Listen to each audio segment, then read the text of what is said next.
Comment la voix aide à jouer juste, en rythme et dans le temps. Alors, j'ai remarqué la semaine dernière, en fait, que la voix, enfin, le fait de chanter un rythme ou le fait de chanter une mélodie à la guitare aidait vraiment les élèves, en fait, à jouer correctement. Donc, je fais ce document et cette vidéo vraiment par rapport à mon expérience actuelle de prof de guitare. Alors, en introduction, donc cette semaine, plusieurs situations très différentes m'ont rappelé une vérité simple et oubliée. Donc là, dans cette vidéo, je lis un Google Doc que j'ai écrit pour plus tard en faire un livre. En fait, je crée des Google Docs pour en faire un livre pour apprendre aux gens, aux élèves ou simplement aux guitaristes, pardon, pour devenir un prof de guitare. Ça peut te servir toi en tant que prof de guitare et te servir à toi en tant qu'élève ou personne simplement qui apprend la guitare en autodidacte. Donc, musiciens débutants ou confirmés, enfants ou adultes, tous rencontrent à un moment le même blocage. Donc, si tu n'arrives pas à fredonner un rythme, une mélodie, ton corps n'arrivera pas à le jouer correctement. C'est-à-dire que si tu n'arrives pas à chanter, par exemple, tu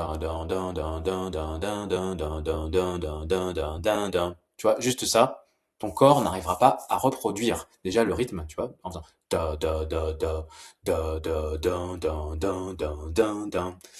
déjà, tu vois, ta main, faut qu'elle soit calée avec ta voix.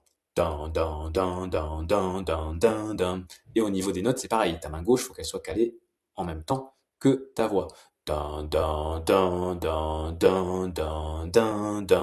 Donc c'est comme si tu donnais un ordre à ton corps pour qu'il suive les différentes rythmiques et les différentes notes.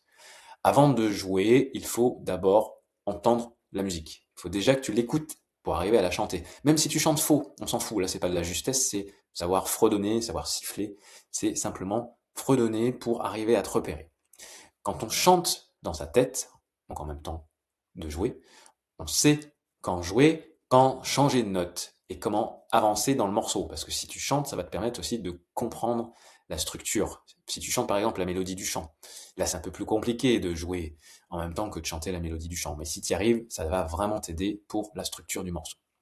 Donc au sommaire, chanter un solo pour jouer dans le temps. Donc savoir chanter un solo. Chanter une rythmique pour donner un ordre à la main qui gratte. Par exemple, ba, ba, o, ba, o. Ou des ba, ba, ba, ba, ba, ba, ba, ba. Troisième point, chanter la batterie pour comprendre un rythme. Par exemple, une batterie, ça va te faire tout tat, tout tat, tout tat. Et ben ça, va falloir que tu arrives à le chanter.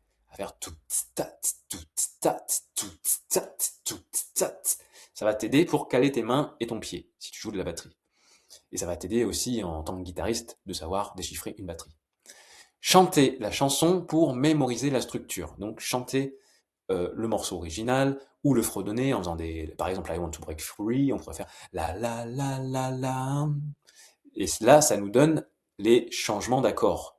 C'est ça qui est plutôt pratique plutôt que de compter les nombres de fois où on joue, les mesures, etc. Donc le premier point, chanter un solo pour jouer dans le temps.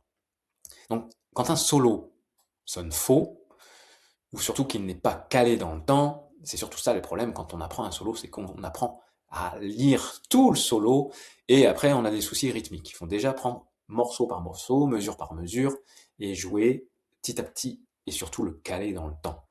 Donc ça, pour ça, il faut le chanter, il faut commencer à le fredonner. Donc il faut trouver un petit solo facile, et le fredonner. Par exemple, les White Stripes, ça va faire tu tu tu tu tu tu tu. Donc si tu n'arrives pas à le chanter, ça va être compliqué pour le jouer, parce que le fait de le chanter, ça te donne le rythme et le moment où tu vas changer tes notes. Alors je reprends, quand un solo sonne faux, ou surtout quand il n'est pas calé dans le temps, ce n'est pas toujours un problème de notes. Très souvent, c'est un problème d'écoute. Si tu n'arrives pas à écouter, tu n'arriveras pas à chanter. Donc avec Daniel, un de mes élèves adultes, donc qui travaille le solo de Parisian Walkaway, donc c'est un solo très particulier, ça c'est très chantant. En fait, il n'arrivait pas à le jouer dans le temps.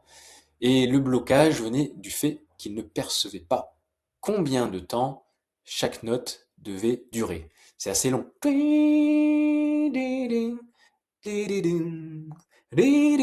Donc là, si tu connais pas au niveau de l'écoute le morceau, tu n'arrives pas à le chanter, tu vas faire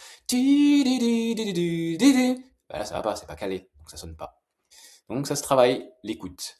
Les notes, en fait, elles étaient justes, mais elles n'étaient pas posées dans le temps. Donc la solution n'a pas été de ralentir, parce que je pensais qu'il fallait ralentir et jouer par-dessus le morceau. Et non. Le truc, c'était de ralentir la vitesse, bien sûr, puis écouter le morceau plusieurs fois. Et ensuite, le chanter. Donc si tu n'oses pas le chanter devant quelqu'un, devant un prof ou quoi que ce soit, fais-le tout seul. Tu t'en fous, tu le fais tout seul, tranquillement. Sentir, ça va te permettre de sentir quand la note, elle change. De sentir combien de temps elle dure, pour bien te caler dans le temps. Anticiper la hauteur, notamment pour les bends, tu vois, tu vas le chanter, tu vas entendre que t'es pas tout à fait juste avec la note quand tu vas monter ta corde. Ça va vraiment t'aider pour tout ça, en fait, de le chanter, de le fredonner. En chantant, le cerveau, en fait, il mémorise le timing réel. C'est ça qui est vraiment cool. Les doigts n'ont alors plus qu'à suivre ce que la voix a déjà compris. Si ton cerveau n'a pas compris ce qu'il écoute, il n'arrivera pas à le reproduire avec les mains. C'est vraiment ultra important. Pour chaque cours que je donne, que ce soit la basse, la batterie, la guitare, le piano, si je fais chanter les élèves quand ils n'arrivent pas à comprendre comment ça fonctionne, au niveau rythmique et au niveau changement de notes. Deuxième point, chanter une rythmique pour donner un ordre à la main qui gratte, en disant ba, ba, o, ba, o. Donc chez Léandre, c'est un élève que j'ai en visio, il a 9 ans, et le problème n'était pas la coordination. Je pensais que c'était un problème de coordination. C'était un problème d'ordre.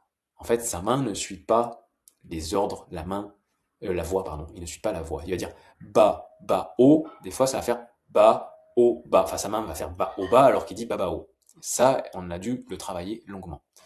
Il n'arrivait pas à jouer une rythmique précise au ukulélé, le classique ba, ba, o, ba, o, donc la rythmique feu de camp, qu'on utilise dans quasiment pas tous les morceaux, mais on pourrait l'utiliser quasiment dans tous les morceaux pour arriver à alléger une rythmique un peu trop compliquée. Donc c'est une base, le babao, bao. Et la main grattée, mais sans intention claire. Ça faisait ba, ba, o, ba, o. Donc on a procédé par étapes. D'abord, chanter la rythmique, c'est-à-dire ba, ba, o, ba, o. Donc au début, il peinait un petit peu au niveau du rythme. Il faisait ba, ba, o, ba, o. Donc il a fallu lui expliquer, enfin le chanter avec lui en disant ba, ba, o, ba, o. Et si la personne ou si toi tu n'y arrives pas, fais-le noter sur une feuille. Tu le fais noter comme ça, là, comme je l'ai écrit. Tu vois, ba, ba, o, ba, o. Tu lis ta feuille, ba, ba, o, ba, o. Ça sera beaucoup plus facile. Ensuite, chanter tout en regardant la main rythmique. C'est-à-dire que des fois, ta main, elle va pas suivre. Il faut vraiment que tu arrives à la regarder et à lui donner un ordre. C'est ba, ba, o, ba, o. Qu'elle suive ce que tu lui dis. On n'y arrive pas forcément, donc entraîne-toi bien. Comme si la voix donnait un ordre à la main droite. Donc la main droite pour les droitiers, la main gauche pour les gauchers. Puis gratter sur le dos du ukulélé ou de la guitare, sans les cordes. Donc je l'ai fait gratter sa caisse uniquement pour ancrer le geste. Faire ba, ba, o. Là, on peut le faire sur même, tu vois, je le fais là. Ba, ba, o, ba, o. Ba, ba, o, ba, o. Et enfin, jouer sur les cordes sur un seul accord. Donc on pose un seul accord et on gratte les cordes. Ba, ba, o, ba, o. Concentré uniquement sur la main droite. Donc on fige l'accord et on garde sa main droite. Bon, là on aura du son, ça sera plus agréable. Ça sera plus de la percussion. Ça sera les cordes qui vont sonner. Mais on se focalise pas sur les changements d'accords. On se focalise uniquement sur la rythmique, sur la main droite. Résultat, eh ben, la main, elle ne cherche plus. Elle cherche plus ce qu'elle doit faire, puisqu'elle a pris l'habitude d'écouter l'ordre et de reproduire. Elle obéit à ce que la bouche annonce. Troisième point, chanter la batterie pour comprendre un rythme. À la batterie, lire une partition ne suffit pas toujours.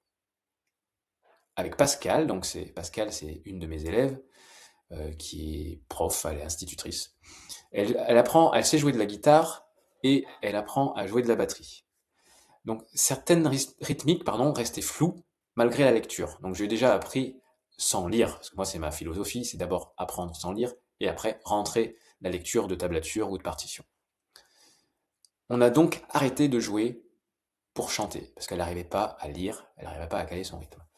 Donc à la batterie, moi j'utilise des tsu, des ts et des tsa. On va le voir ensemble après. Donc chaque élément devient un son. Par exemple, le tout, pour moi, c'est la grosse caisse. Le tout avec le pied. Tout. Le ta, c'est la main gauche caisse claire. Ta. Donc si on associe les deux, ça fait tout, ta, tout, ta, tout, ta. Et là, on a une batterie. Pour le Shirley, main droite, ça fait donc ça ferait tout, ta, tout, ta. Voilà, j'ai mélangé les mains, peu importe, je suis pas sur la batterie. Et après, on a des combinaisons. Les combinaisons, eux, ont aussi leur langage. C'est par exemple, si on fait grosse caisse plus Shirley, ça va faire tsu. Ensuite, pour la caisse claire et le Shirley, ça va faire tsa. Là, c'est les deux mains. Pied droite, main gauche, tsu, les deux mains, tsa. Même si tu joues pas de batterie, même si tu veux pas en jouer, pour retrouver un morceau, un rythme de morceau, c'est intéressant d'écouter et de comprendre ce que fait la batterie. En chantant, tsu, tsa, tsa. Donc là, on a pied Shirley, le tout du pied et le tss de Shirley. Et là, le Shirley tout seul. Donc ça fait tsu, tsa, tsu, tsa. Et on a un rythme en 4 temps. Tsu, tsa, tsu, tsa. Si tu n'arrives pas à chanter, tu n'arriveras pas à le jouer à la batterie. Là, le rythme devient clair, logique et mémorisable, puisqu'on l'enregistre. On n'est plus là à déchiffrer. Tsu, tsa, on le chante. Tsu, tsa, tsu, tsa. Et la batterie n'est plus une addition de gestes, elle devient une phrase rythmique que l'on chante. Quatrième point, chanter la chanson pour mémoriser sa structure.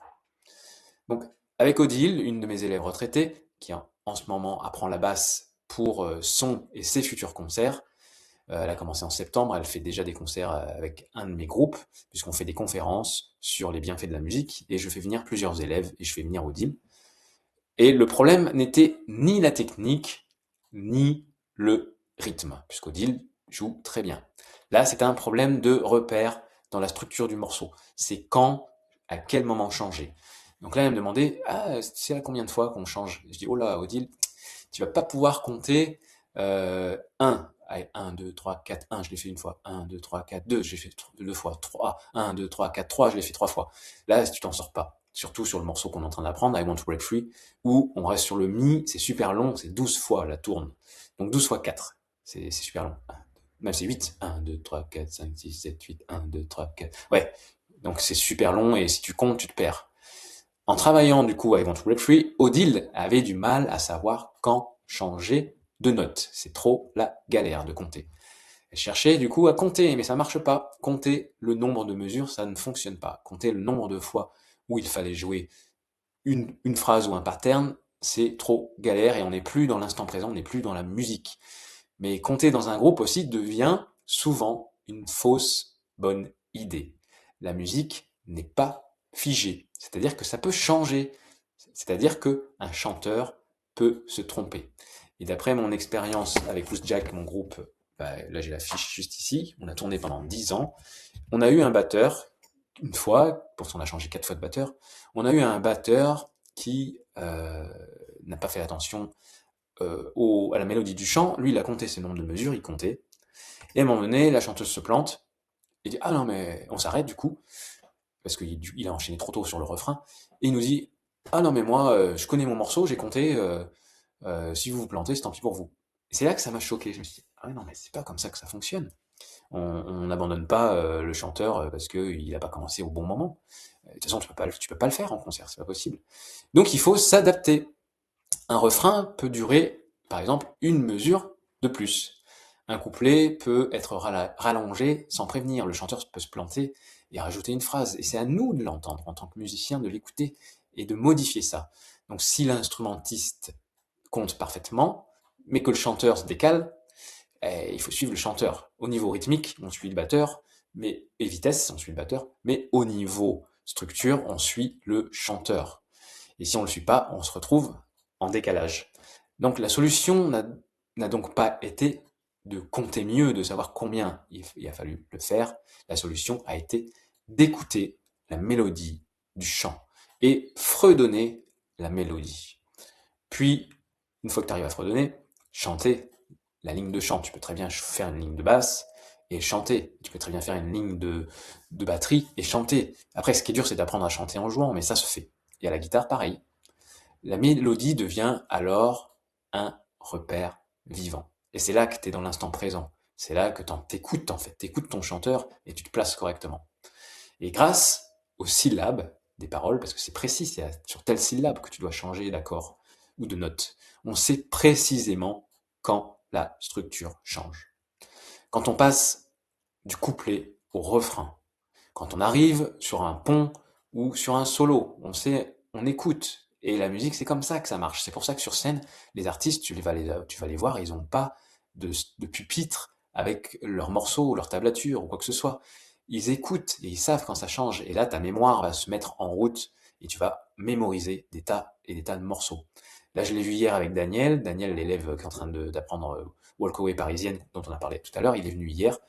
Et ça y est, il mémorise les différents solos. Et je lui ai demandé, je lui ai dit, tu l'as revu ce solo récemment? Il me dit, non, c'est fou.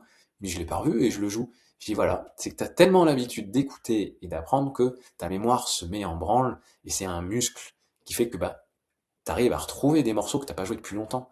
Tu vas avoir des centaines et des centaines de morceaux dans la tête, il n'y a pas de limite. Je joue depuis l'âge de 14 ans, j'ai environ 100, 150 morceaux dans la tête que je peux rejouer sans lire. C'est complètement dingue. Alors, on reprend. Donc, quand on arrive sur le pont, quand on arrive sur le solo, quand il faut anticiper, ça va te permettre d'anticiper un changement. Et surtout, si le chanteur se plante, eh ben, pas de panique, on suit. On ne se dit pas, il s'est trompé, oh, il avait qu'à faire attention, tant pis pour lui, on reprend. Non, non. On se dit, d'accord, il a rallongé, je m'adapte. La basse ne suit plus des chiffres, elle suit la musique réelle dans l'instant présent, celle qui se joue ici et maintenant. Voilà, conclusion. Donc je peux t'envoyer ce document si tu en as besoin, il n'y a pas de souci. Conclusion, chanter, fredonner, siffler n'est pas un bonus. C'est un outil pédagogique essentiel. C'est ultra important. Utilise-le, ça va vraiment t'aider et tu vas prendre plus de plaisir à jouer. La voix aide à se repérer, à sécuriser le geste et à comprendre la musique de l'intérieur. Quand on chante, on ne joue plus au hasard. On sait quand est-ce qu'on doit changer. On sait où l'on va. Si ton corps hésite, fais d'abord chanter ta tête. Avant de jouer physiquement, chante-le. Chante ta mélodie, chante tes changements. Tu peux très bien changer. Par exemple, sur Holiday, tu peux très bien faire